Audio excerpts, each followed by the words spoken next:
আসসালামু আলাইকুম ওয়া রাহমাতুল্লাহি ওয়া বারাকাতুহু। আমি ডক্টর এইচ.এম. ওমর ফারুক, চন্দ্রগঞ্জ, পশ্চিম বাজার, লক্ষ্মীপুর, বাংলাদেশ। একটা পেশেন্ট দেখাচ্ছি যিনি ভুগছেন লেফট রিনাল স্মল ক্যালকুলাস, অর্থাৎ বাম কিডনিতে ছোট ছোট স্টোন। এই রোগে নিয়ে ভুগছেন গত 4 মাস ধরে। এই যে এখানে রিপোর্ট আছে সেব্রনের, Chittagong, left renal small calculus. Others আরও কমেন্টস আছে, ইমপ্রেশন আছে, এগুলো আমার বেশি প্রয়োজন না। আমার মূলত এই জিনিসটাই, লেফট রিনাল স্মল ক্যালকুলাস। আচ্ছা,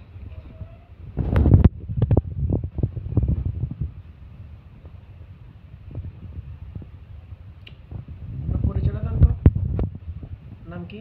জামালউদ্দিন। কোথা থেকে এসেছেন? বারোলিক থেকে, চট্টগ্রাম বারোলিক থেকে। চট্টগ্রাম। অর্থাৎ আগে আমি যেখানে চিকিৎসা করতাম 2014, 15, 16, 17, 18, সেখানকার একজন মানুষ, সেখানে আমি থাকতাম, আমার বাবা চাকরি করতো সেখানে। সেখানকার স্থানীয় একজন মানুষ, তিনি MD Jamaluddin, is about 39 years old. He has been suffering from left renal small calculus. Now I have to treat in the base of homeopathic medicine. গদবাধার চিকিৎসা করলে তো রোগ সারবে না। গদবাধার চিকিৎসা আমি দেখাচ্ছি ল্যাবরেটরিতে, ক্যাটস ল্যাবরেটরিতে। রিনাল ক্যালকুলিটা কোথায় আছে? ইউরিন অধ্যায়, সেডিমেন্ট, এই যে renal calculi, benzoic acid, first গ্রেডে ক্যালকেরিয়া কার্বনিকা, লিথিয়াম, লাইকোপোডিয়াম, প্যারাপেরিয়াম এবং সারসাপেরিলা এটসেট্রা। আমার choice of medicine, my choice of medicine phosphorus. লাইকোপোডিয়ামের বডি আছে, কিন্তু ফিয়ার অফ অ্যাকশন আর সাইড নেই। অর্থাৎ লাইকোপোডিয়াম যে ডান পাশে কাজ করে, ওনার কিন্তু বাম পাশে প্রবলেমটা বেশি। লাইকোপোডিয়াম একটু রাগী মেজাজি, জিদি, কিন্তু এটা নাই ওনার কাছে। লাইকোপোডিয়াম মিষ্টি খেতে একটু ভালোবাসে, উনি কিন্তু মিষ্টি খেতে ভালোবাসেন না, এবার শুধু সুইট। তবে লাইকোপোডিয়ামের একটা লক্ষণ আছে, একটু কুসুম কুসুম গরম খাবার খেতে চায়, ঠিক। লিন্থিন ইমাসিয়েটেড, একটু পাতলা পাতলা মানুষ, এই কথাটাও আছে। শুধু লোকেশনটা যেটা এবং সাইটটা যেটা, সেটাকে আমি নিলাম। অর্থাৎ এইটার কারণে লাইকোপোডিয়ামটাকে আপাতত বাদ দিলাম। আমার হাতে থাকবে মেডিসিন। এবং তো লাইকোপোডিয়ামের রোগীরা খুব রাগী মেজাজি, জিদি, নিজে যেটা বলে সেটা। আপনি কি এরকম? মানে নিজে যেটা বলেন সেটাই জিদ, সেটার উপরে আপনি কারো বুদ্ধিমত্তা না। আচ্ছা, আমি সুইচ করতে পারি ভিডিওতে। হ্যাঁ, আমি সুইচ করতে পারি, ফসফরাস থেকে আমার লাইকোপোডিয়ামে আসতে পারি। পরিস্থিতি আমাকে নিয়ে যাবে সেখানে। একটু ভুল হলে ওষুধ কাজ করবে না, রোগী ফেল করবে। আপনি বললেন যে যেটা বলি সেটা কথা, ঠিক? ঠিক। আসুন বন্ধুরা, এটাকে বলা হয় ডিক্টেটোরিয়াল অ্যাটিটিউড।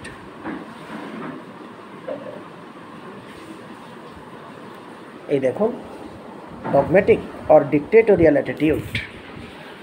এই যে ডিক্টেটোরিয়াল অ্যাটিটিউড আমি লিখে নিলাম। হেডস্ট্রং মানে জিদ, মানে যেটা বলে সেটা। আমাকে যে কেউ বোঝাবে, কারো বোঝামে চলবে, ব্যাপারটা এটা না। তাহলে একটা লাইকোপোডিয়াম সিমটম পেলাম, এবং আরেকটা ওয়ার্ম ফুড খেতে পছন্দ করে আরেকটা সিমটম পেলাম। সো লাইকো, সংক্ষেপে লিখি, ডিক্টেটোরিয়াল, ওয়ার্ম ফুড।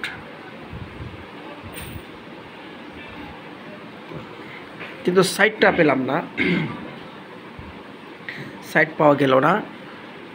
পায়খানা কষা, স্টুল হার্ট।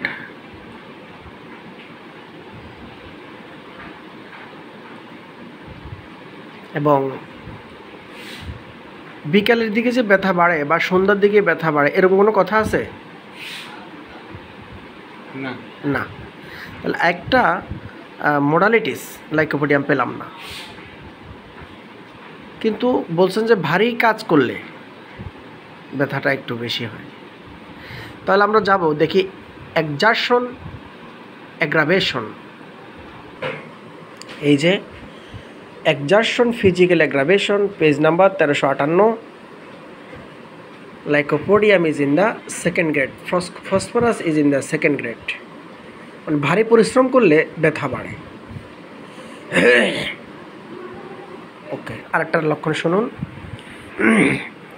যে আপনার টাকা পয়সা হিসাব করে খরচ করার অভ্যাস আছে, নাকি এলোমেলো দেড় খরচ করে ফেলি? এলোমেলো এখন, আর টাকা পয়সা আসলে হিসেবে এলোমেলো, এখন একটু হিসেব কিতাব করে চলে আসে। আচ্ছা, এখন বর্তমানে এখন শরীরে বল নাই, আগে হ্যাঁ। পরিশ্রম করতে পারতেছি না। এখন টাকা নাই, তো সেভ করার মানে সেভ করা মন মানসিকতা আছে আছে, বর্তমানে, আছে। কিন্তু আগে ছিল না। আগে ছিল না। কত বছর আগের কথা? এটা আজকে 2 বছর থেকে সেভ করার মন মানসিকতা আসছে। কেন আসছে মন মানসিকতা এটা? এটা নিজের শরীরে কথা আর কি। হ্যাঁ, আর মেয়েরা বড় হয়েছে।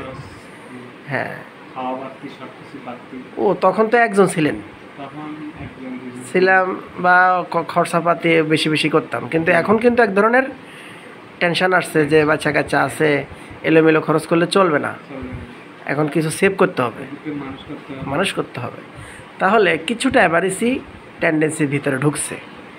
অতএব লক্ষণ অ্যাভারিস,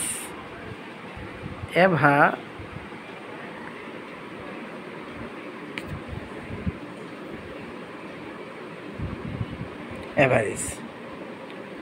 আচ্ছা, পেটে গ্যাস আছে? পেট ফুলে ফাঁফে? আর আপনি বলে গ্যাস আছে। পেট ফাঁফে ফুলে, পেটটা একটু ফুল ভাব, মনে হয় যেন ফাঁফা, এই লক্ষণ আছে? আছে। আচ্ছা, এরকম লক্ষণ আছে যে সামান্য একটু খানা খাইলে মনে হয় যেন আমি অনেক খানা খাই ফেলছি, পেটটা ভরে গেল, এরকম লক্ষণ আছে নাকি নাই? আছে। দেখেন, আমি বলছি বলে বলিয়েন না। আমি ট্যাগ দিতে সময় এই একটা পাশ আসে। হ্যাঁ ফাঁপে যখন যায়, হ্যাঁ পা ধরে বন্ধ, হ্যাঁ, ফ্যাট ফাঁপ হয়। এই ধরনের লক্ষণ আছে। আচ্ছা, গ্যাস্ট্রিকে বুক জ্বলে, তলা জ্বলে, পেট কামড়ায়। গ্যাস্ট্রিক আছে তো? আচ্ছা, তাহলে ফুলনেস, অ্যাবডোমেন ফুলনেস,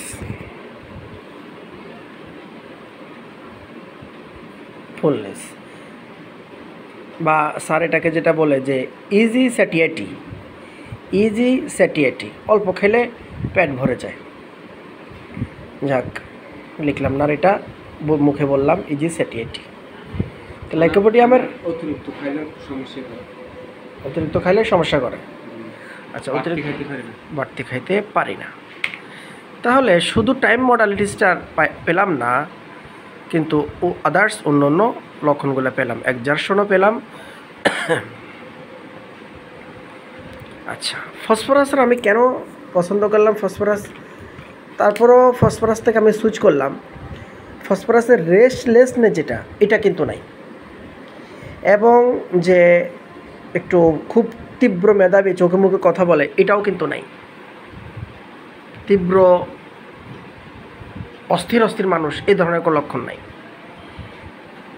কিন্তু ওনার ভিতরে ফসফরাসের একটা দারুণ লক্ষণ আছে, যে থান্ডার স্টোম, আকাশে যখন বিজলি চমকায়, ঝড় বৃষ্টি বাদল, এটাকে উনি অনেক ভয় পায়। কথা ঠিক? ঠিক। Phosphorus symptom. লিন থিন ইমেসিয়েটেড টল সিলিন্ডার বডি, ফসফরাস সিমটম। উনি আইসক্রিম খেতে এই বয়সে পছন্দ করে, একটা বয়স 39 বছর, এখনও কিন্তু আইসক্রিমের প্রতি একটা টান আছে। ঠিক? Phosphorus symptom. পিপাসা বেশি, কথা ঠিক? ঠিক। Phosphorus symptom.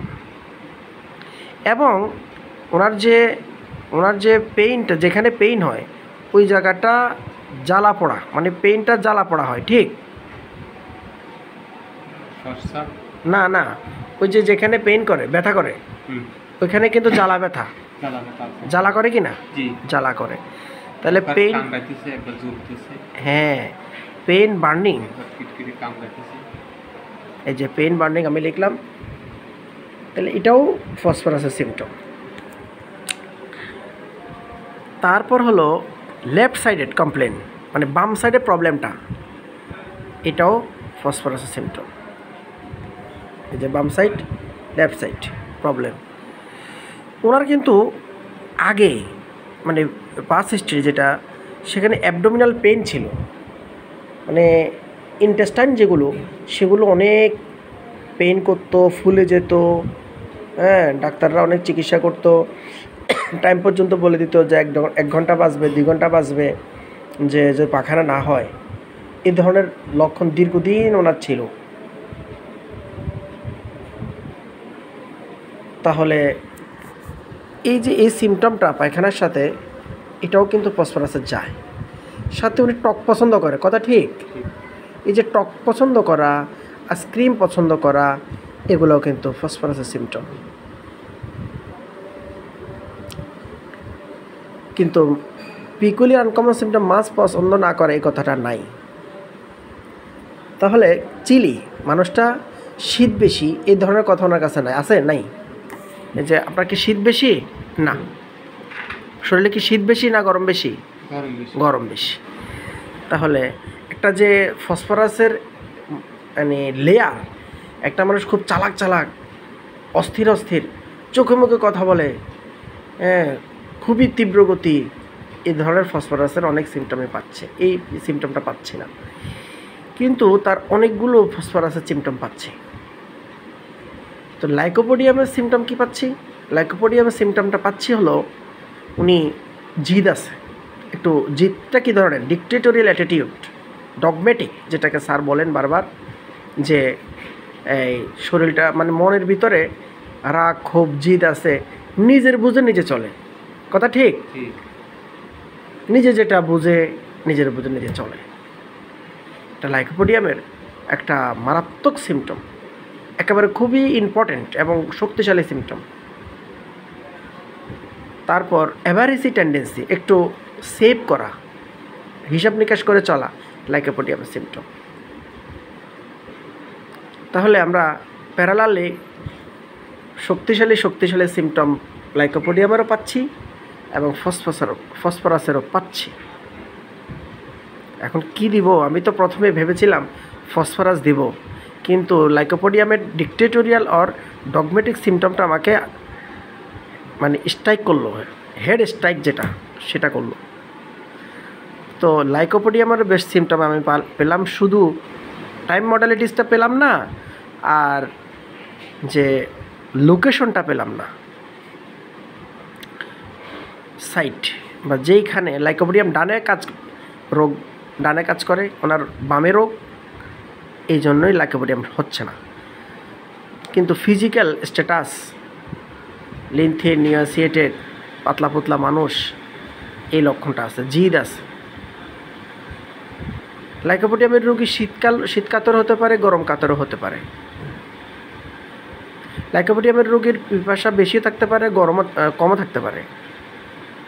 কিন্তু উনি একটা গ্যাস, পেটে গ্যাস, এই যে পেটে গ্যাস, পেটের ব্যথা, এই ধরনের একটা হিস্ট্রির কথা বললো, এটাও কিন্তু পুরোপুরি লাইকোপোডিয়ামে যেতে পারে। লাইকোপোডিয়ামের রোগীর পায়খানা কষা কেমন? আপনার পাত্র পায়খানা কষা? পায়খানা কষা, এই ধরনের অনেকগুলো লাইকোপোডিয়াম আছে, সিমটম আছে। তো পিকুলিয়ার আনকমন সিমটমটা আমি শুধু পাচ্ছি হলো ফসফরাসে, fear of thunderstorm, desire for sour, টক খেতে পছন্দ করা। এই বয়সে বৃষ্টি বাদল, ঝড় তুফানকে ভয় পাওয়া, আর fear of action left side কাজ করা, লিনথিনিমাসিয়েটেড থাকা এবং পেইন বার্নিং সেন্সেশন থাকা, অনেকগুলা মেডিসিন এবং পিপাসা বেশি থাকা, এই লক্ষণগুলোর উপরে দিকে তাকিয়ে আমি ফসফরাস দিতে চাচ্ছি। আবার লাইকোপোডিয়ামের দিকেও আমার মন যাচ্ছে। তো যেহেতু অনেক দূর থেকে এসেছে, চট্টগ্রাম, সুদূর চট্টগ্রাম, প্রায় 120 কিলোমিটার হবে না? হবে। সেই সকালে পথ দিয়েছে, আমার চেম্বারে এসেছে। ইতিপূর্বেও আমি চট্টগ্রামের পেশেন্ট দেখিয়েছি আপনাদেরকে। আজও চট্টগ্রাম থেকে আমার পেশেন্ট এসেছে। তো ওনাকে আমি অনেক বাস বিচার করে, বিশ্লেষণ করে, দীর্ঘ সময় নিয়ে, যেহেতু রেনাল ক্যালকুলাস, ওটা যদি সঠিক চিকিৎসা না হয় তাহলে কিন্তু রোগটা আরও প্রকট আকার ধারণ করতে পারে। অপারেশনের ভয়ে আমাদের কাছে এসেছে। আমরা যদি মেডিসিন দিয়ে কাজ সারিয়ে দিতে পারি তাহলে সেই কাটাকাটি আর করা লাগবে না, রোগী শান্ত হয়ে যাবে, ব্যথা কমে যাবে, রোগ সেরে যাবে, আস্থা ও ভক্তি বিশ্বাস বৃদ্ধি পাবে। হোমিওপ্যাথির দিকে মানুষ দৌড়িয়ে দৌড়িয়ে প্রতিযোগিতা সহকারে অংশগ্রহণ করবে চিকিৎসা নেওয়ার জন্য। সো বন্ধুরা, আমি লক্ষণ সাদৃশ্যে ওনাকে এখন ফসফরাসটাই আমি দেব। লাইকোপোডিয়ামে যাচ্ছি না, আমি ফসফরাসটাই দিব। যদি ফসফরাস কাজ না করে, যদি ফেল করে, তাহলে আমার হাতে লাইকোপোডিয়াম থাকবে। আমার কথাটা বুঝছেন জামাল ভাই? এখন যে ওষুধটা আমি দিব, যদি এই ওষুধটা যদি ফেল করে, অসুবিধা নাই, হাতে আরেকটা ওষুধ আছে, এই ওষুধটা আমি দেব, টেনশনের কিছু নাই। ওকে, থ্যাংক ইউ ভেরি মাচ। আসসালামু আলাইকুম রহমতুল্লাহ।